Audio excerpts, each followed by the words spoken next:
Welcome to the coolest stuff on the planet. Welcome to the coolest stuff on the planet. I'm Sarah. And I'm Catherine. And today we're heading not too far from our home base here in Atlanta, and we are going a little bit north to Nashville, Tennessee. All right. And you know, Catherine, I love Nashville. It's such a cool town, especially if you are a big music lover like I am. Me too. But you know, a lot of people think of Nashville and they think of immediately country music. What do you think?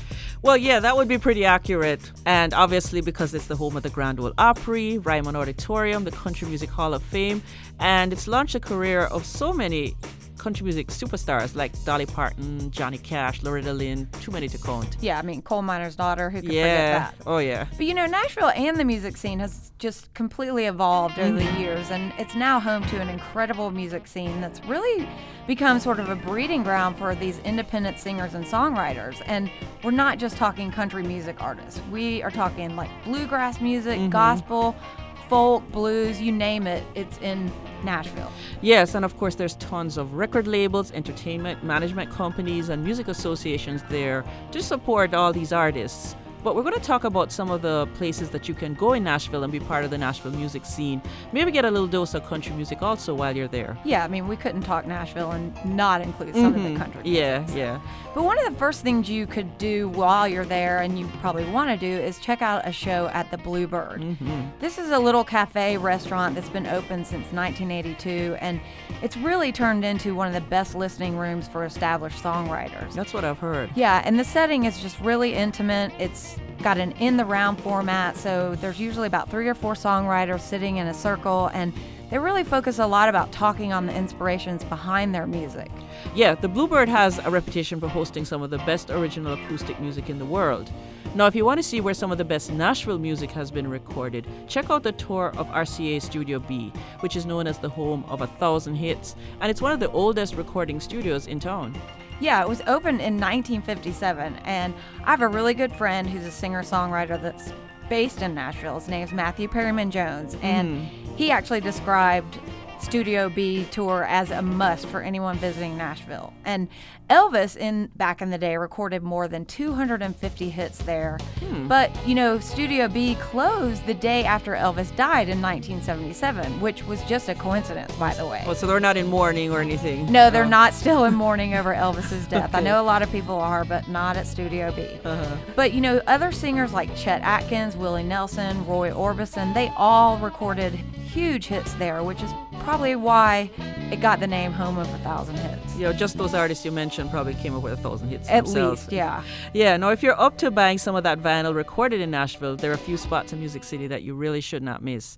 And the first one is Ernest Tubb Record Shop, which was founded by the legendary country artist Ernest Tubb. Shocker. Yeah, and it's been on Lower Broadway since 1947, which is a lifetime in the record business. That is a lifetime. Yeah, and it's where the Midnight Jamboree show got its start.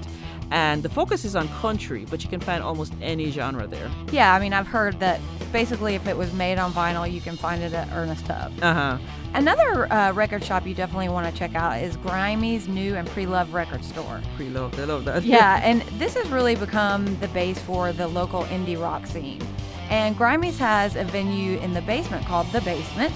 And it's been the host for some awesome live shows, some really spontaneous late night jams, and even some secret shows by bands as big as Metallica. Wow. And then also, if you're a big fan of Jack White, he has a record shop in Nashville called Third Man Records, so definitely want to check that out. Do you think you might see Jack White behind the register there? I don't know. If you do, it's probably a big lucky coincidence. So. Yeah, our next stop is probably going to be one of the best known spots in Nashville, which is the Grand Ole Opry. Of course, Minnie Pearl. Oh yeah, can't forget that. And it's been home to the world's longest running radio show where everyone from Patsy Cline to Brad Paisley has performed live. And you can buy tickets to be part of the live show or just to see a backstage tour. And, you know, I was there and I saw Vince Gill perform. And, you know, I was not a real big country fan, but just to go to that show was really nice. And between the takes, they played commercials and he talked to the audience. So we had a lot of fun that night. Yeah, you were telling me your mom really loved it too, right? Oh, she loved it. She was the reason I went. Yeah. Yeah. Well, the show was actually recorded in the historic Ryman Auditorium from 1943 to 1974 when it moved to its current venue, which is much bigger. Oh, yeah, it's twice the size. Yeah, but you still want to check out the Ryman Auditorium. This is part of the National Historic Register, and it was built originally as a church in 1892, and it's still known as the Mother Church of Country Music. And there are still live shows performed there all the time by huge acts. That's true. You can take self-guided tours, you can take behind the stage tours, so you can't really take a trip to Nashville without checking out Ryman Auditorium.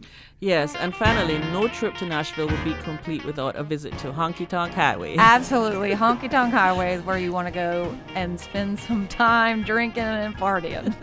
Yeah, this is that famous stretch of bars that are known for their live country music.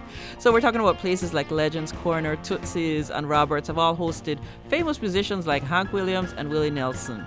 So this is where you go to get your fill of Nashville country music. Or take your fill and get up on the stage. I mean, a lot of these bars have open mics. Like Tootsie's is really famous for having open mic. So if you want to take a shot at singing your own version of a country song, this is where you do it. Did you do that when you were there?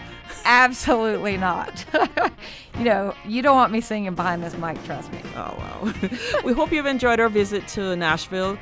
Follow us on Facebook, Twitter, send us an email, and we'll have all those addresses at the end of the podcast. Yeah, and I'm going to have a lot more insider tips from my good friend Matthew Perryman Jones, who, like I said, is a singer-songwriter in Nashville.